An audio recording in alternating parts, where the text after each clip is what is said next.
बिल्कुल Pakistan super league में शामिल थियण लाइ जेका हैदराबाद जी टीम आहे उन जे नाले ऐं लोगे वारी जेका रूनमाई तक़रीब आहे उन जूं तयारियूं मुकमल कई वियूं आहिनि। हिन वक़्तु आउं न्याज़ स्टेडियम में मौजूदु आहियां। तव्हां मुंहिंजे बैकग्राउंड में ॾिसी सघो था त हीउ तमामु स्टेज जेको आहे उहो तयारु कयो वियो आहे ऐं मुख़्तलिफ़ जेको साउंड सिस्टम आहे उहो बि हिन वक़्तु मुकमल तौर ते नस्ब कयो वियो आहे ऐं कुर्सियूं बि जेके आहिनि उहे लॻी रहियूं आहिनि। ॿिए तरफ़ जेका पुलिस जी जेका नफ़री आहे जेके सिक्योरिटी जा इंतिज़ाम संभालींदा, हिन तरफ़ पुलिस जी जेका नफ़री आहे उनजी डिप्लॉयमेंट जेका आहे उहा बि मुकमल तौर ते थी वई आहे। जॾहिं त मां तव्हांखे ॿुधाईंदो हलां त इहा हैदराबाद जे शहरनि लाइ ऐं ख़ासि करे क्रिकेट जे शौक़ीननि जे लाइ तमामु वॾी ख़ुशख़बरी आहे त हैदराबाद जी जेका टीम आहे उहा हिन वक़्तु पाकिस्तान सुपर लीग जो हिसो थींदी ऐं जॾहिं त इहो जेको सॼो एज़ाज़ आहे उहो वञे थो फवाद सरवर ॾांहुं जेको हैदराबाद शहर जो रहायशी आहे। हिन वक़्तु ख़ासि करे अमरीका में उनजी जेका सिटीज़नशिप आहे हुते उहो बिज़नेसमैन आहे। ॿिए तरफ़ हिन जे सॼे प्रोग्राम खे जेको होस्ट कयो आहे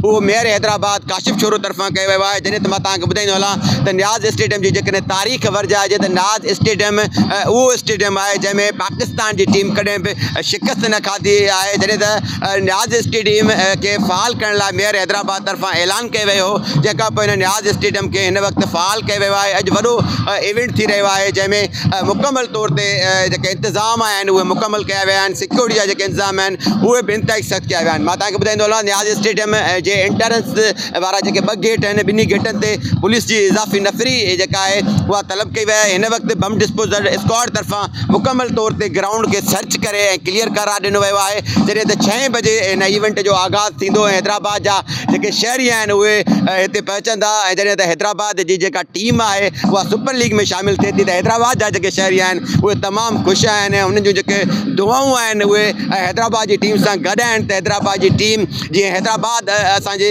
हवाउनि वारो शहरु आहे उनजो जेको नालो आहे उहो रोशन कंदी ऐं सॼो जेको उनजो सरो आहे उहो फवाद सरवर जेको हैदराबाद जा उहो आहे उन ॾांहुं वेंदो। जॾहिं त अॼोकी तक़रीब में सिंध जा मुख़्तलिफ़ जेके फ़नकार आहिनि उहे बि हिसो वठंदा ऐं उहे बि ख़ासि करे जेके हितां जा मौजूदु जेके हाज़िरीन हूंदा उनखे झुमाईंदा।